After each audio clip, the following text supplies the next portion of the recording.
Good morning, it's James. It's so good to see you today. Thank you for your time. Thank you for your energy. I'm deeply grateful to have the honor and the blessing of laying eyes on you. And I do hope and pray that this message finds you and all the people that you love peaceful, thriving, and very, very well. So how's the new year going for you so far? You feeling a sense of renewed energy, a sense of possibility, a sense of all things are truly ready to evolve, transform, and to fully embody the life that you truly know is inside of you to fully have as the experience of who you are. Really give yourself permission to consider what that would look like if you really landed in that space of a deep level of faith and confidence in yourself, an image of who you are that is really absolutely aligned with your authentic highest self.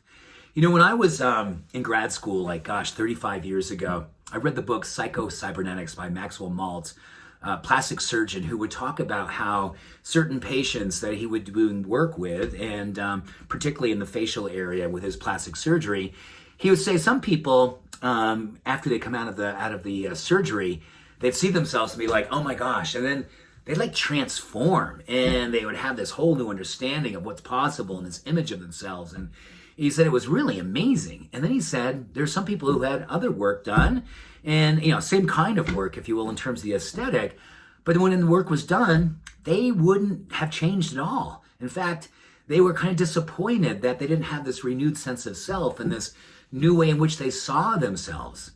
And he said, it's really interesting. Self-image is not something you have when you look yourself in the mirror.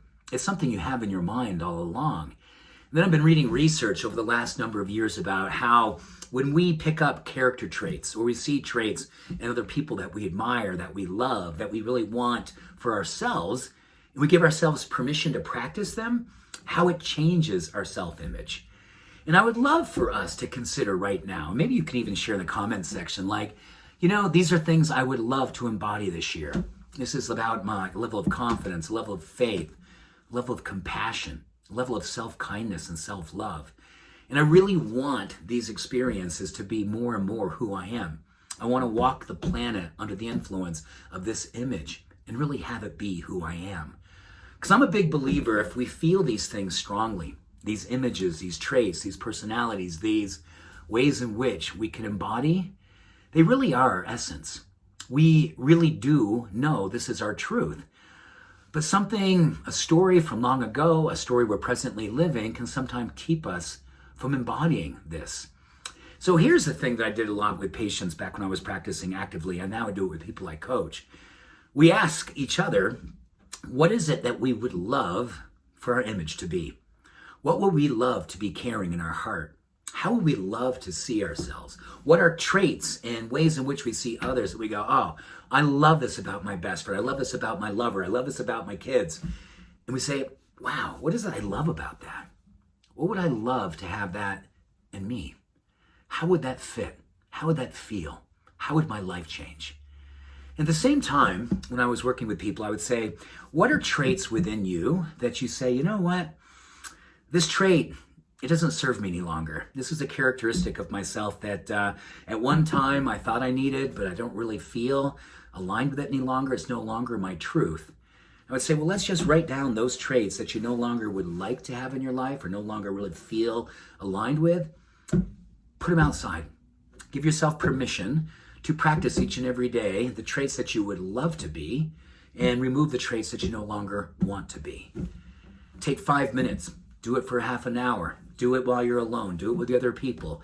And this isn't an imposter syndrome. This is not you pretending you're someone you're not. This is you fully identifying with traits that you absolutely love and know that if you would bring these into your life, you would feel that much more at peace with yourself, that much more at love with life, that much more radiating the truth and your essence of who you are. One of the most beautiful things about the new year is we get a chance to consider who it is that we would love to be. And that who we'd love to be is our truth. But sometimes we don't allow that truth to happen until we conscientiously decide this is the time, right here and right now, I will fully allow myself to embody the person that I know I am and give this person an opportunity to shine in me and as me. This is a time of year we get a chance to fully give ourselves permission to live up to our highest expression, to be the love and the light that is inside of us and broadcast it to the world to show them what's possible too. I think we're all looking for images of heroes, images of love, images of kindness, images of acceptance, compassion, inclusion. Let it begin with us.